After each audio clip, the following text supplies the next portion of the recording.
pengen pelayanan di gereja, tapi masih bingung ingin di bidang apa.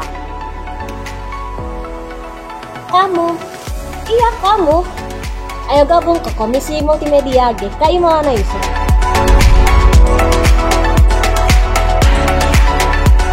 Di dalam Komisi Multimedia itu ada bidang visual, audio, publikasi, dan juga dokumentasi. Bagi yang doyan teknologi, pasti bakalan senang.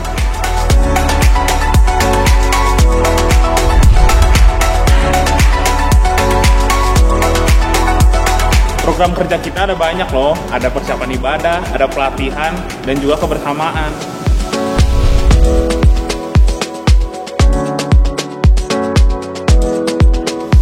Kalian jangan takut, kalau belum bisa, teman-teman multimedia akan membantu kalian. Yang penting niat saja.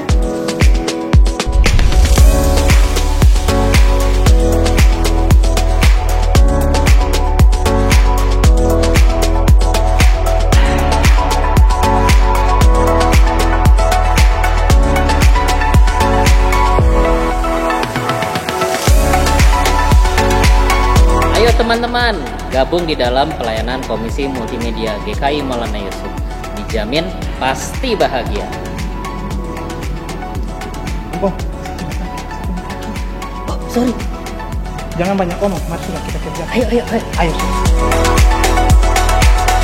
Ayo, gabung. Ayo join guys. Ayo gabung. Ayo, gabung. Ayo gabung. Ayo gabung. Ayo gabung. Yuk bergabung di KMM. Ayo gabung.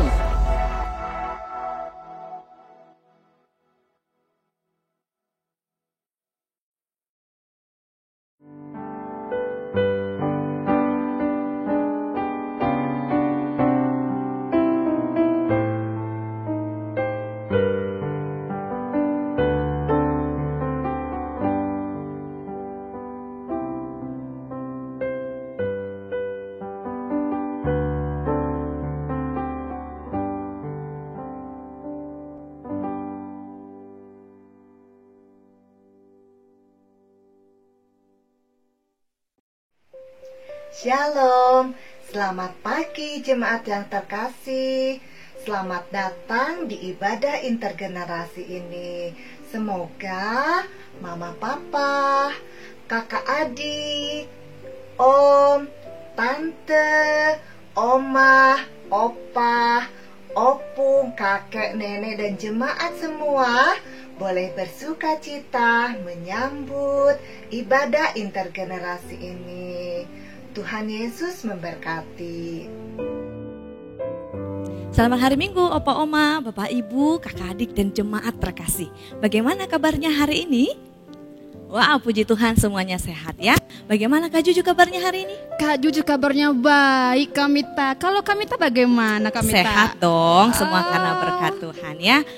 Tidak terasa kita sudah di hari Minggu akhir bulan Januari. Bener.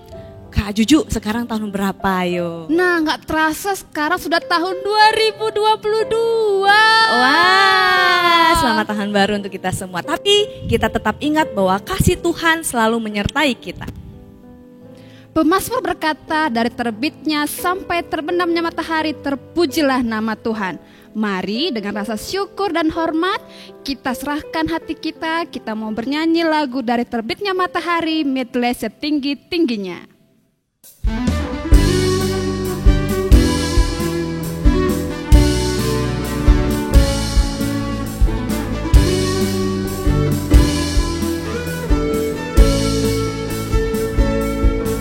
Dari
Yesusku, sedalam lautan, lebih dalam kasih Yesusku, sepindah pelangi, lebih indah kasih Yesusku.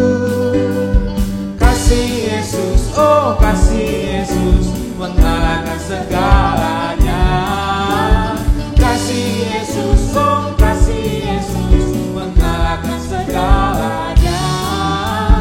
Kasih Yesus, oh kasih Yesus, mengalahkan segalanya.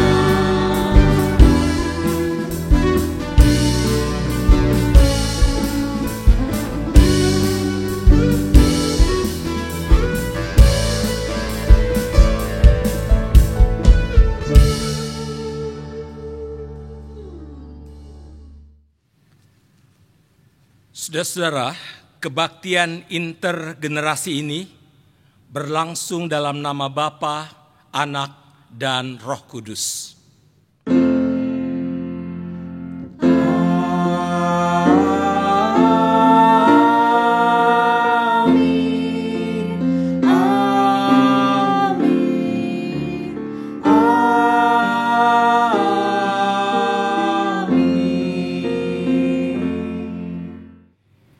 Kasih karunia dan damai sejahtera dari Allah Bapa kita dan dari Tuhan Yesus Kristus dalam persekutuan dengan Roh Kudus menyertai saudara sekalian. Dan menyertai saudara juga.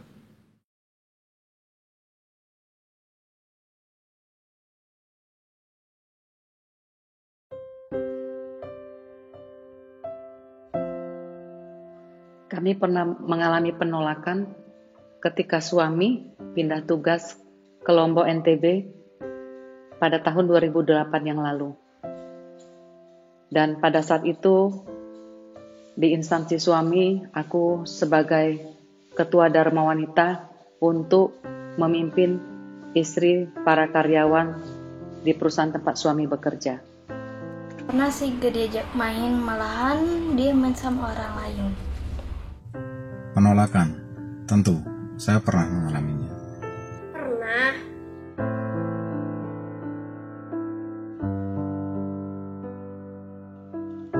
Mereka mengatakan tidak mau dipimpin oleh orang yang bukan seagama mereka. Karena baru pertama kali ini mereka mendapat pimpinan yang di luar agama mereka, yang mana kami juga berasal dari suku Batak. Dari sikap mereka dan cara mereka, jelas mereka menolak kami. Aku pernah ngajak bestiku buat main game bareng, tapi dia bilang dia gak main game itu. Dan akhirnya aku tahu kalau dia main game yang sama, tapi ngajak orang lain. Seperti petir di siang hari, kita tidak jadi menikah. Kamu itu hanya sebagai beban kan? Dan itu saat Nathan sedang main game bareng.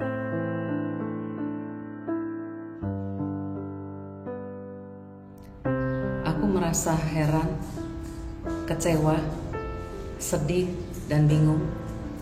Karena baru kali ini, dari berbagai daerah yang pernah kami tinggali, kami itu tidak diterima apa adanya. Kami yakin dan percaya mereka itu belum mengenal kami seutuhnya.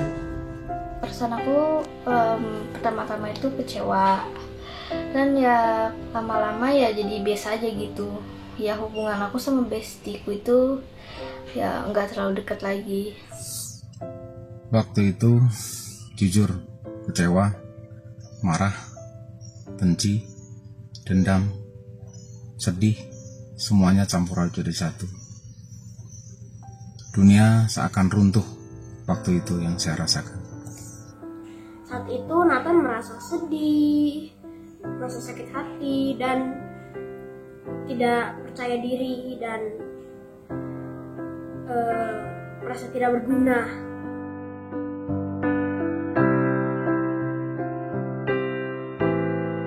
Kami tetap bergumul mendoakan mereka, terutama mendoakan diri kami sendiri, karena kami tidak mampu untuk bisa merubah mereka. Yang kami berusaha adalah kami bisa merubah cara kami untuk menghadapi mereka. Dengan cara kami banyak bertoleransi dalam menghadapi mereka, kami harus membuktikan bahwa ajaran Kristen itu adalah cinta kasih dan kedamaian. Dengan berjalannya waktu, akhirnya mereka dapat menerima kami apa adanya. Mereka dapat menyaksikan dari sikap dan perbuatan kami bahwa apa yang mereka takutkan, apa yang mereka selama ini tidak inginkan, mereka salah menilai kami. Di saat terakhir suami bertugas di sana, hubungan kami menjadi lebih baik seperti keluarga, dan sampai saat ini pun hubungan kami masih terjalin. Di sana kami bisa memberi kesaksian bahwa ajaran Kristen itu memang penuh cinta kasih dan kedamaian. Ya sikapku itu ya masih berteman, terus saya masih suka chatan sama dia, tapi ya hubungannya nggak sedekat yang dulu. Awalnya waktu itu saya berusaha membalas dendam sedapat mungkin. Tapi lambat laun saya merasakan bahwa itu bukan sesuatu yang baik. Dan puji Tuhan, dengan support dari teman-teman dan juga saudara, terutama penyertaan Roh Kudus, akhirnya saya bisa melaluinya. Dan sekarang saya sudah memaafkan dan melupakannya. Itu semua karena penyertaan dan kekuatan dari Roh Kudus, penyertaan dari Tuhan Yesus Kristus.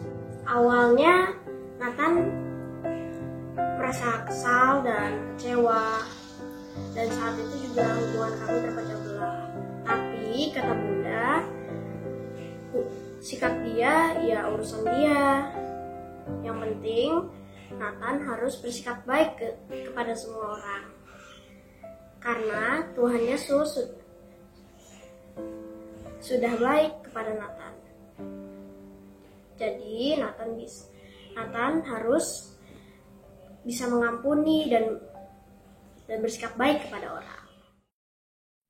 Opa Oma, Bapak Ibu, Kakak Adik dan jemaat terkasih, Kak Mita mau nanya sesuatu nih kepada Kak Juju. Wah, apa itu ya? Kak Juju, ya. Apa perasaan kakak jika kakak merasakan penolakan? Wah, kalau ada kata penolakan, pasti Kak Juju merasa sedih, terus merasa kayak sendirian gitu Kak Mita. Betul sekali ya, kita akan merasakan sedih dan juga kecewa. Benar. Apalagi jika kita merasakan penolakan terhadap sesuatu yang menurut kita baik adanya. Ya, namun Tuhan Yesus mengajarkan kita tidak membalas penolakan, tetapi mengajarkan kita hidup dalam kasih. Mari dengan tema ibadah kita hari ini kita sama-sama merenungkan menghadapi penolakan dengan kasih. Mari kita bernyanyi Kasih Pasti Lemah Lembut.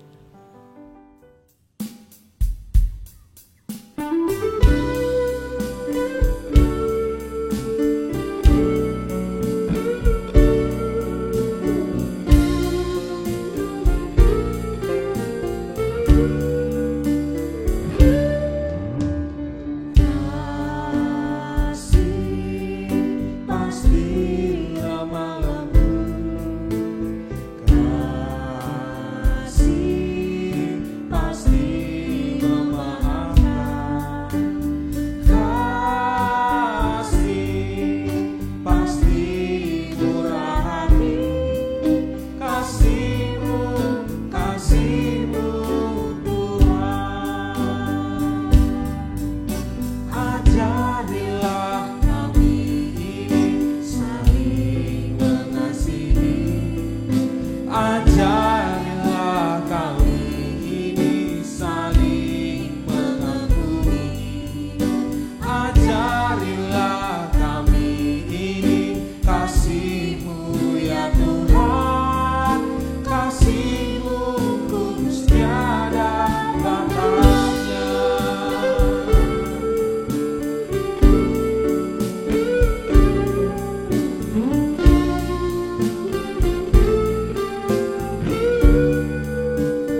kasih dalam hidup bersama, seringkali kita menyakiti orang-orang yang ada di sekitar kita.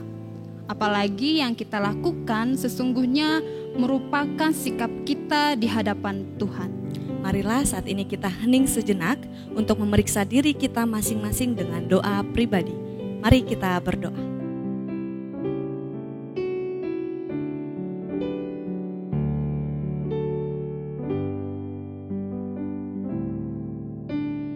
Amin. Mari nyatakan pengakuan dosa kita di hadapan Tuhan melalui pujian Tuhanku bila hati kawanku.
Tuhan itu baik, kasih setianya untuk selama-lamanya.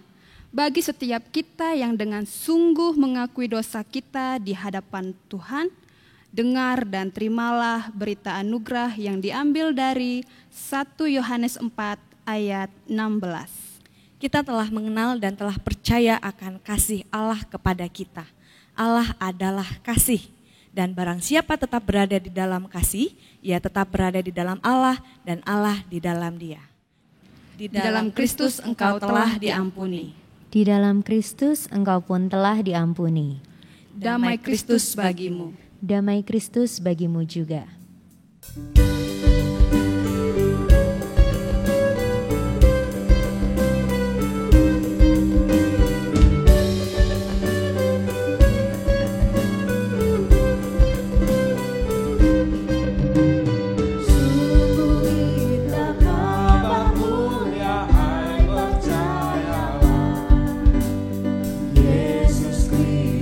Tak berubah selama-lamanya.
kemarin, hari ini, selama-lamanya. Yesus Kristus tak berubah, puji namanya. Puji namanya, puji namanya. Yesus Kristus tak berubah, puji namanya.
Saudara-saudara, sebelum kita bersama-sama mendengarkan pemberitaan firman Tuhan, mari kita berdoa, kita mohon pimpinan dan pertolongan Tuhan Yesus Kristus. Mari kita berdoa. Bapa Surgawi, pada saat ini Tuhan, kami hendak mendengarkan firman-Mu. Kami berterima kasih kami boleh melakukan ibadah antar generasi ini Tuhan. Dan biarlah ini boleh mempersekutukan kami, mempererat relasi kami, menolong kami semua untuk membangun tali cinta kasih, persaudaraan dengan siapapun ya Tuhan. Dan membangun komunikasi yang lebih baik juga dengan Tuhan. Bapa Surgawi, berikanlah kami kebahagiaan dan kesukacitaan. Dan tolonglah kami untuk membagi kebahagiaan, kesukacitaan ini bagi orang lain dan bagi siapapun yang membutuhkan. Sehingga mereka semua boleh merasakan kasih dan pertolongan Tuhan. Berfirmanlah ya Bapa, demi Kristus Yesus kami berdoa. Amin. Lukas 4 ayat 21 sampai 30. Lalu ia memulai mengajar mereka, katanya, pada hari ini genaplah nas ini sewaktu kamu mendengarnya. Dan semua orang itu membenarkannya dia, dan mereka heran akan kata-kata yang indah yang diucapkannya. Lalu kata mereka, bukankah ia ini anak Yusuf? Maka berkatalah ia kepada mereka, tentu kamu akan mengatakan pepatah ini kepadaku, hai tabib, sembuhkanlah dirimu sendiri, berbuatlah di sini juga, di tempat asalmu ini, segala yang kami dengar yang telah terjadi di Kapernaum. Dan katanya lagi, aku berkata kepadamu, sesungguhnya tidak ada nabi yang dihargai di tempat asalnya. Dan aku berkata kepadamu, dan kataku ini benar, pada zaman Elia terdapat banyak perempuan janda di Israel ketika langit tertutup selama 3 tahun dan 6 bulan. Dan ketika bahaya kelaparan yang hebat menimpa seluruh negeri. Tetapi Elia diutus bukan kepada salah seorang dari mereka, melainkan kepada seorang perempuan janda di Sarfat di tanah Sidon. Dan pada zaman Nabi Elisa, banyak orang kusta di Israel, dan tidak ada seorang pun dari mereka yang ditahirkan selain daripada Naaman orang Syria itu. Mendengar itu sangat marahlah semua orang yang di rumah ibadat itu. Mereka bangun lalu menghalau Yesus keluar kota dan membawa dia ke tebing gunung tempat kota itu terletak untuk melemparkan dia dari tebing. Tetapi ia berjalan lewat dari tengah-tengah mereka lalu pergi. Demikianlah Injil Yesus Kristus. Berbahagialah kita yang mendengarkan firman Allah dan yang memeliharanya. Haleluya.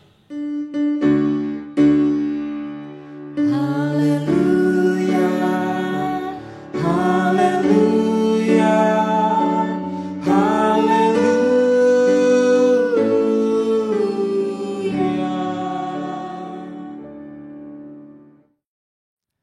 Saudara-saudara yang dikasihi oleh Tuhan Yesus Kristus, semoga Anda semua sehat, bahagia, dan mampu menghadapi kehidupan ini dengan kuat, dengan sukacita, tetapi juga dengan percaya diri. Karena kita harus yakin bahwa tidak ada persoalan apapun yang tidak bisa diatasi.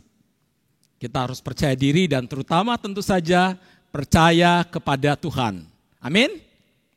Nah, saudara-saudara, kita bersyukur bahwa pada hari ini kita boleh beribadah dengan tema yang antar generasi, yaitu tema yang sangat bagus, menghadapi penolakan dengan kasih. Saudara-saudara, saya percaya, saya yakin bahwa Anda dan kita semua pasti pernah merasakan ditolak. Entah mungkin pada saat kita WA seseorang atau menelepon seseorang tetapi tidak direspon sama sekali. Atau ketika kita melihat media sosial kita baik Facebook maupun Instagram ternyata tidak ada yang like.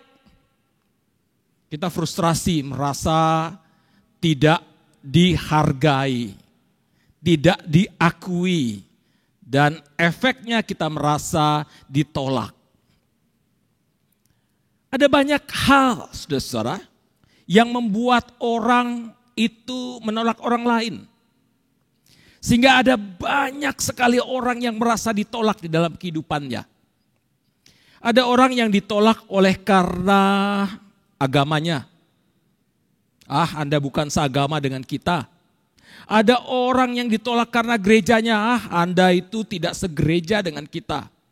Ada orang yang ditolak karena etniknya. Anda bukan etnik kami, Anda out. Ada orang yang ditolak mungkin karena status sosialnya. Faktor kekayaannya. Anda bukan bagian dari kami, silakan minggir. Ada orang juga yang ditolak oleh karena faktor intelektualnya, kapasitasnya. Kami ini kan orang-orang pintar, kamu kan termasuk orang yang bodoh. Jadi nggak usah nyampur di sini. Ada juga saudara-saudara orang yang ditolak oleh karena faktor fisiknya. Mungkin ada yang bilang, kamu kok kegemukan? Kok kamu kekurusan?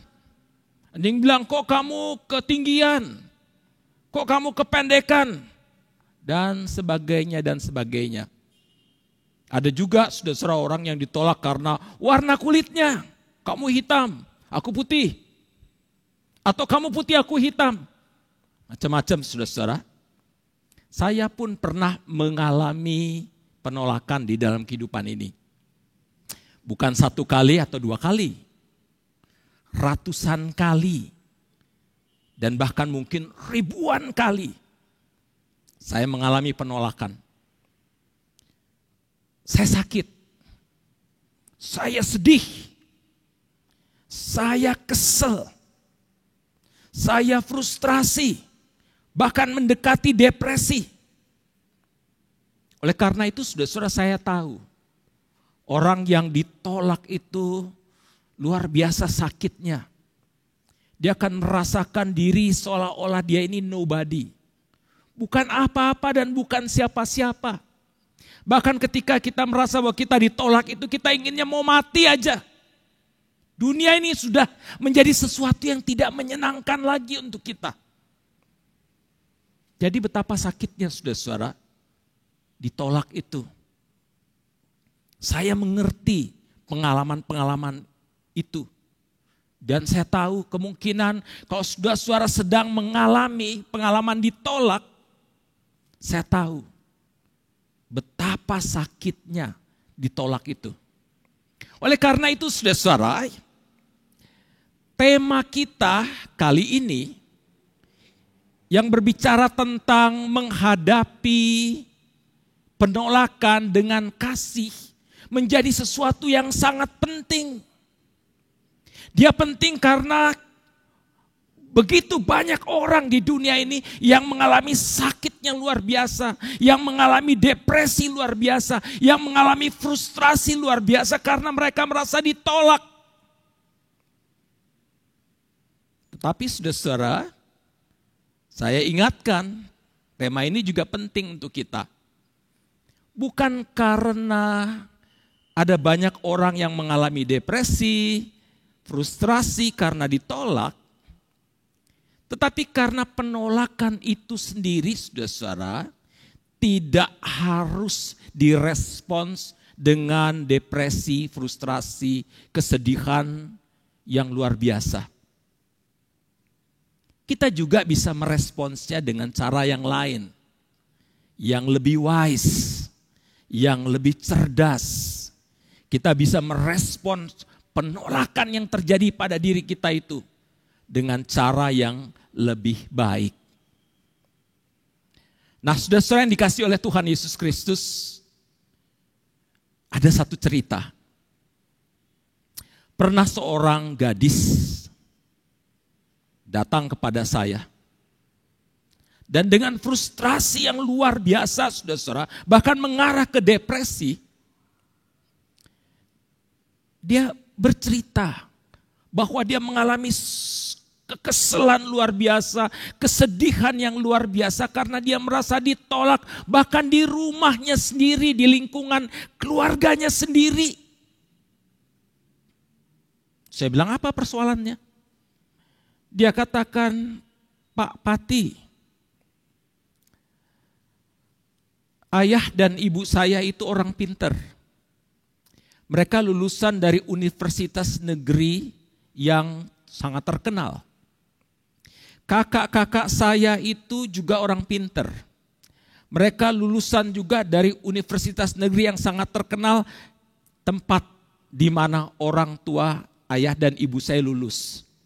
Oleh karena itu mereka berharap sekali agar supaya saya juga bisa kuliah di situ dan lulus di universitas negeri yang terkenal itu. Saya sudah berusaha, Pak Pati. Saya belajar keras. Tapi saya gagal. Saya tidak berhasil sama sekali masuk ke universitas itu. Dan orang tua saya, ayah dan ibu saya, senantiasa merendahkan dan meremehkan saya. Kakak-kakakmu bisa lakukan itu, kenapa kamu gagal?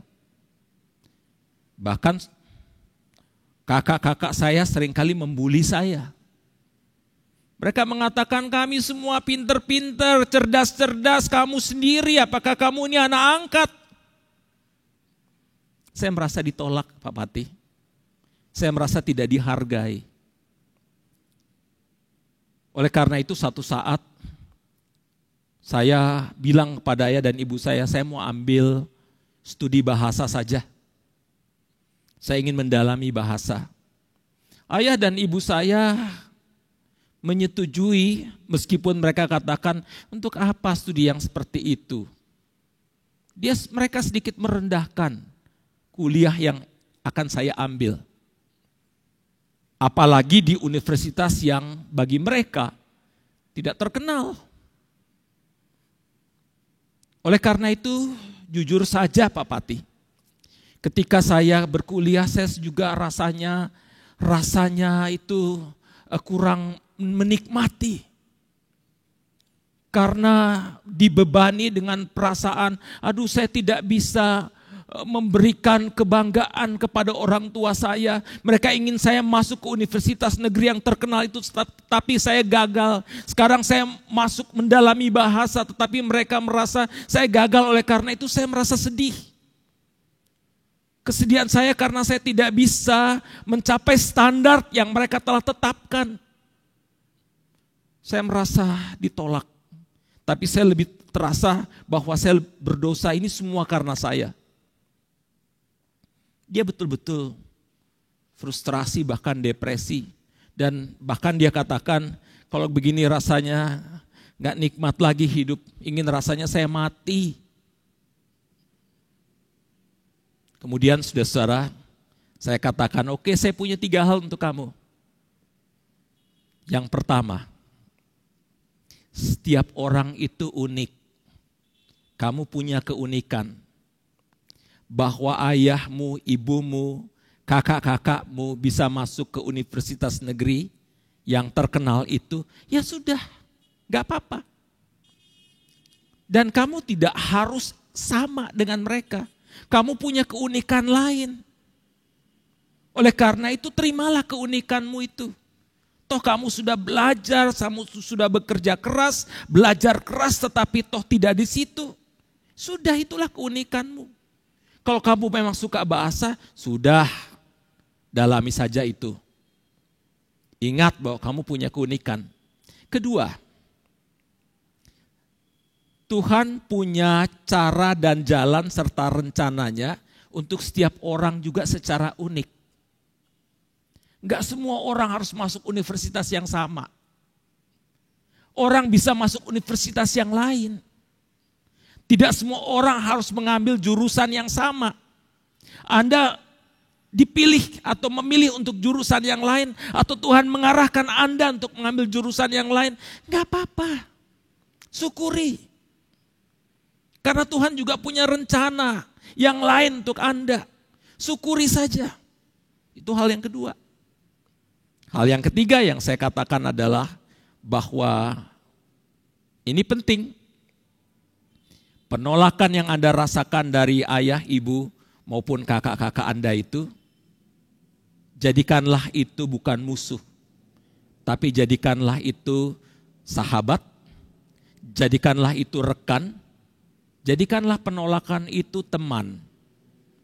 Sehingga penolakan itu tidak lagi menjadi beban yang menghimpit kamu, yang menghancurkan kamu, yang membuat kamu frustrasi dan depresi.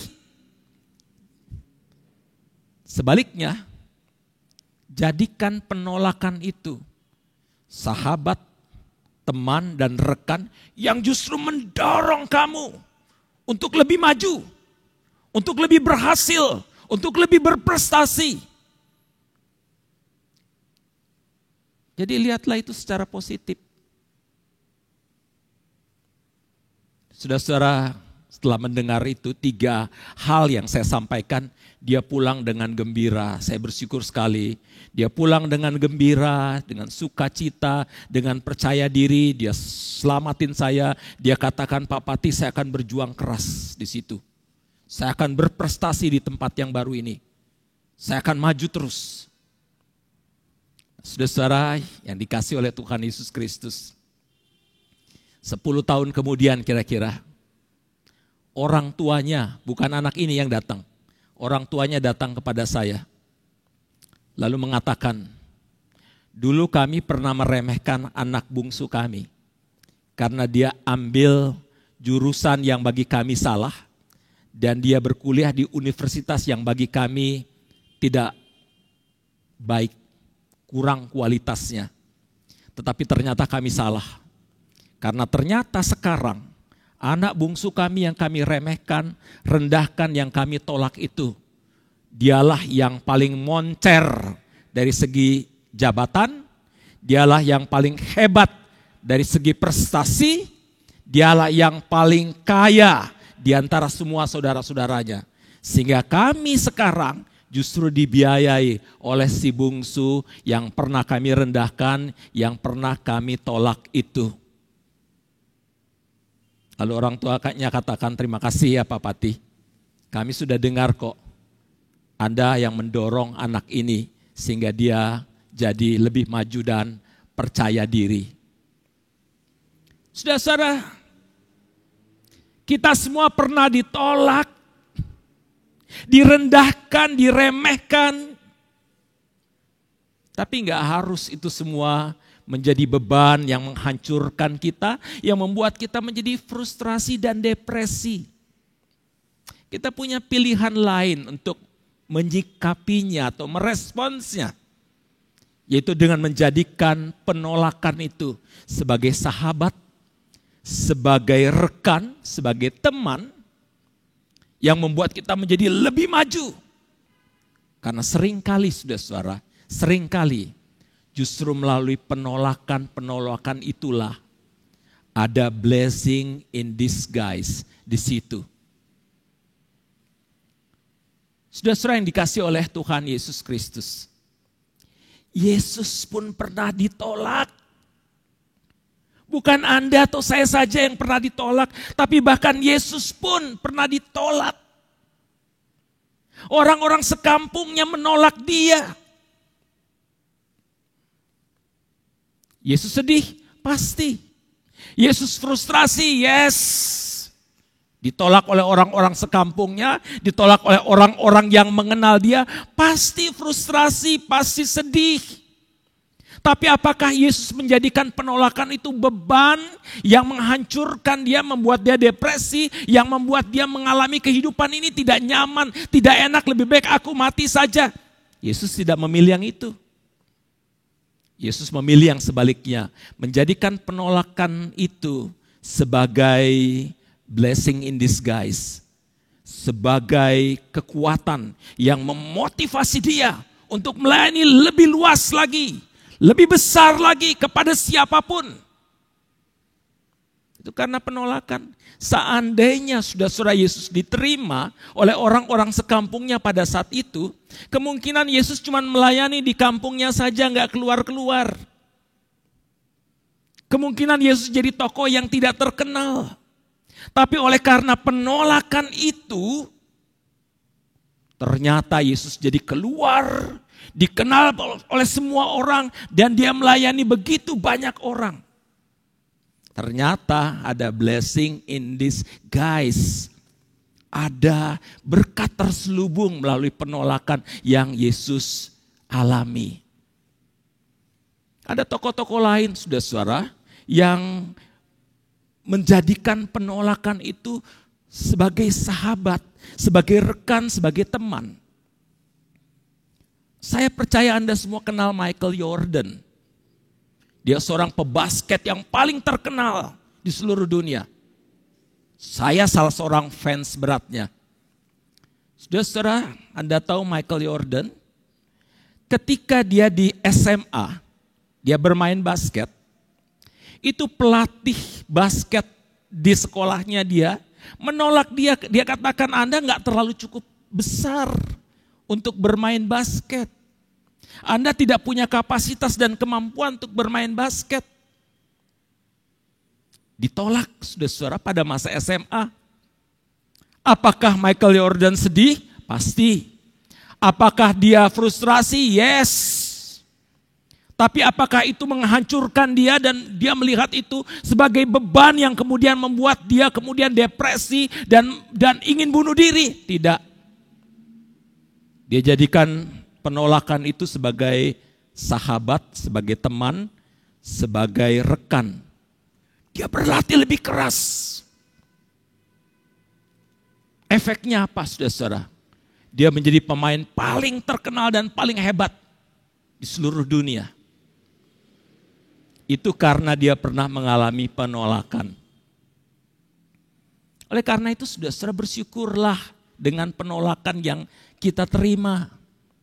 Nggak usah membenci mereka yang menolak Anda, bahkan mencintai, karena justru melalui mereka kadang-kadang saudara-saudara justru mendorong kita untuk lebih maju lagi. Dimotivasi untuk lebih berkembang lagi, untuk lebih berprestasi lagi. Jadikan penolakan sebagai sahabat, sebagai teman, sebagai rekan Anda.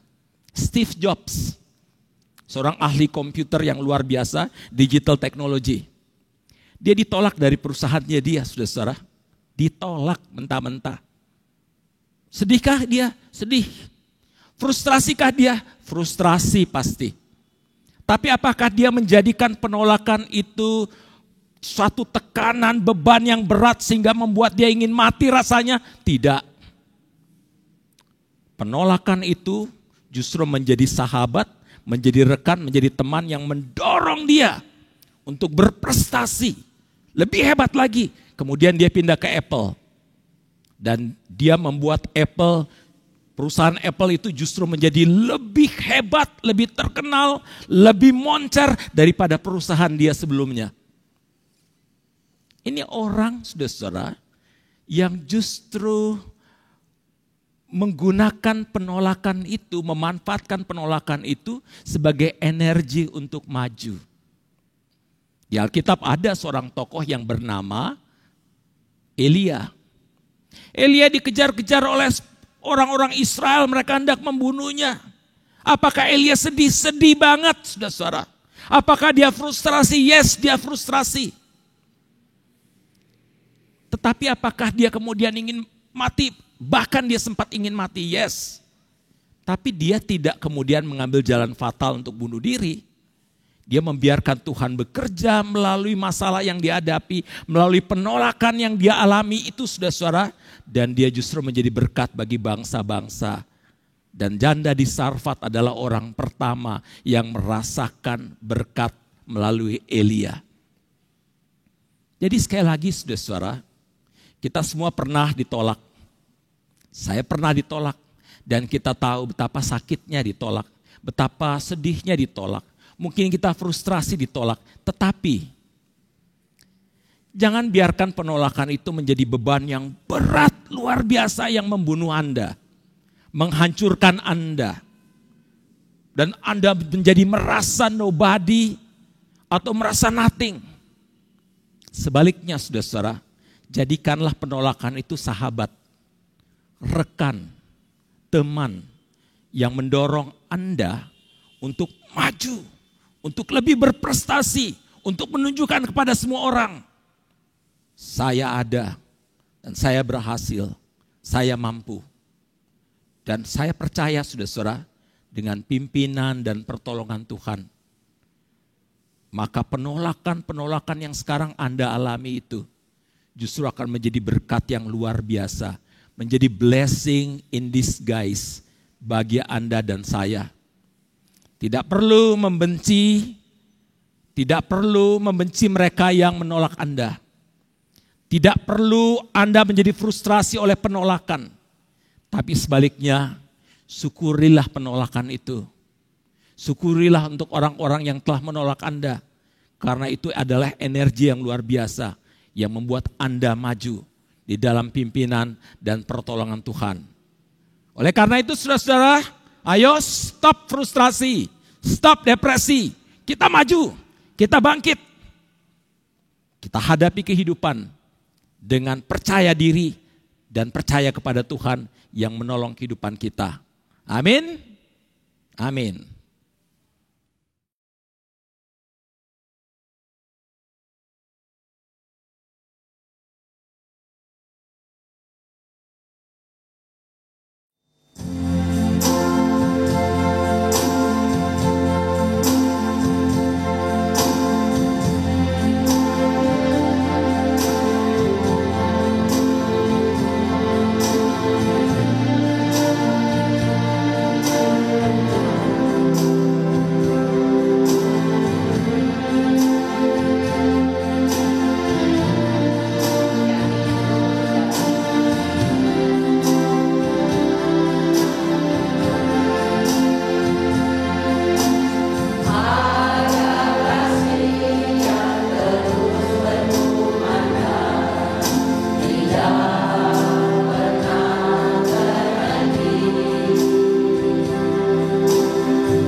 Jemaat yang dikasihi Tuhan, marilah kita bangkit berdiri dan dengan sikap yang tegap, marilah kita bersama dengan umat Allah di masa lalu, masa kini dan masa depan mengikrarkan pengakuan iman kita menurut pengakuan iman rasuli.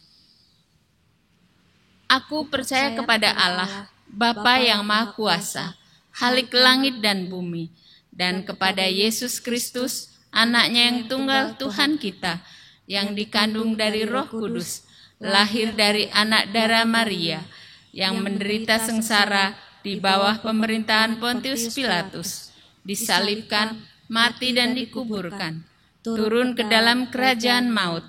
Pada hari yang ketiga, bangkit pula dari antara orang mati, naik ke sorga, duduk di sebelah kanan Allah, Bapa yang Maha Kuasa, dan dari sana Ia akan datang untuk menghakimi orang yang hidup dan yang mati.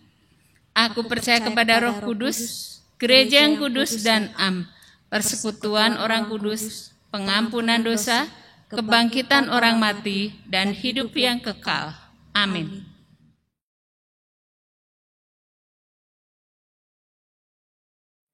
Saudara, marilah kita menaikkan doa syafaat. Mari kita berdoa. Bapa Surgawi, kami sangat bersyukur kepadamu Tuhan.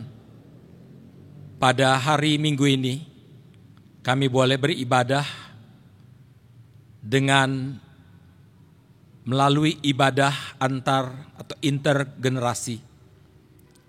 Kiranya Bapa memberkati agar supaya melalui ibadah yang kami lakukan ini Tuhan, kami boleh diingatkan akan persekutuan kami, bukan saja dengan saudara-saudara seiman, bukan saja dengan saudara-saudara seumur atau seusia, tetapi juga dengan mereka yang berbeda usia. Tuhan, kokohkan dan kuatkan persekutuan kami ya Tuhan, sehingga tidak ada seorang pun di antara kami yang merasa ditolak atau diperlakukan tidak adil, atau diasingkan, atau disingkirkan, atau didiskriminasi. Tuhan tolong agar supaya kami Tuhan mampu untuk membangun tali cinta kasih-Mu bagi setiap orang, sehingga mereka yang merasa ditolak, mereka merasa dibuang, mereka yang merasa didiskriminasi atau diasingkan, boleh kami rangkul, boleh kami kuatkan, boleh kami kokohkan, sehingga mereka menemukan kepercayaan diri kembali.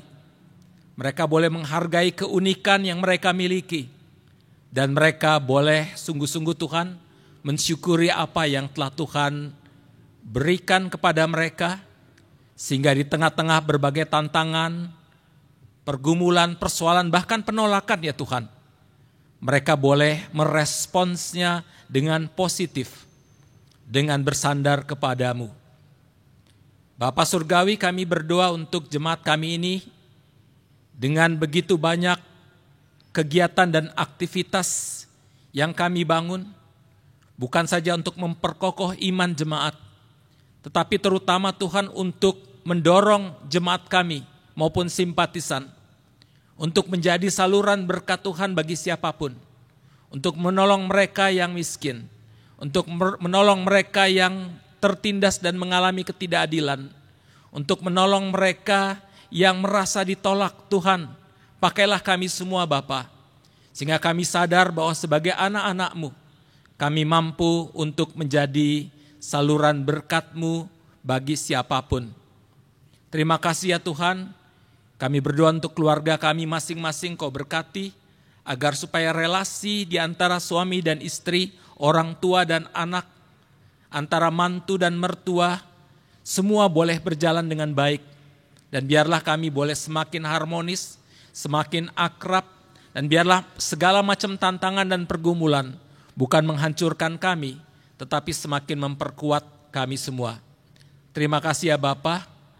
Kami persembahkan doa kami ini di dalam nama Tuhan Yesus Kristus yang telah mengajarkan kami doa Bapa kami. Bapa kami yang ada di surga, dikuduskanlah namamu, datanglah kerajaanmu, jadilah kehendakmu di bumi seperti di surga. Berilah kami pada hari ini makanan yang secukupnya, dan ampunilah akan kesalahan kami seperti kami pun mengampuni orang yang bersalah kepada kami. Dan janganlah membawa kami ke dalam pencobaan, tetapi bebaskanlah kami dari yang jahat. Karena Engkaulah empunya kerajaan dan kuasa dan kemuliaan untuk selama-lamanya. Amin. Jemaat yang dikasihi Tuhan, tiba saatnya kita menyampaikan rasa syukur kita pada Tuhan. Mari membawa persembahan bagi Tuhan dengan mengingat firman-Nya dalam 2 Korintus 9 ayat 12 yang berkata, sebab pelayanan kasih yang berisi pemberian ini bukan hanya mencukupkan keperluan-keperluan orang-orang kudus, tetapi juga melimpahkan ucapan syukur kepada Allah.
Bapa Sorgawi, kami bersyukur padamu untuk kasih setiamu dan pemeliharaanmu di dalam kehidupan kami setiap hari. Terima kasih Bapa, kalau kami boleh ada sebagaimana saat ini ada, itu juga semua karena kebaikan-Mu.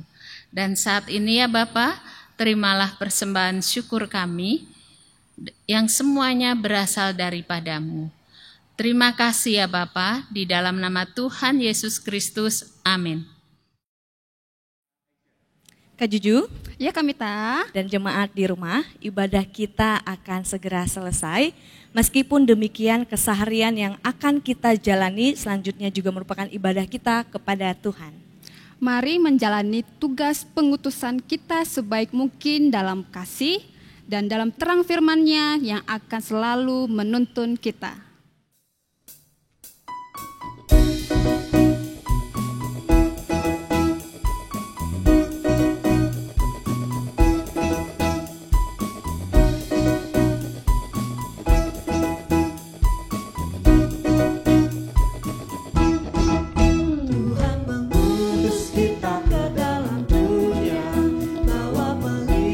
Kepada yang gelap, meski dihina serba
Arahkanlah hatimu kepada Tuhan.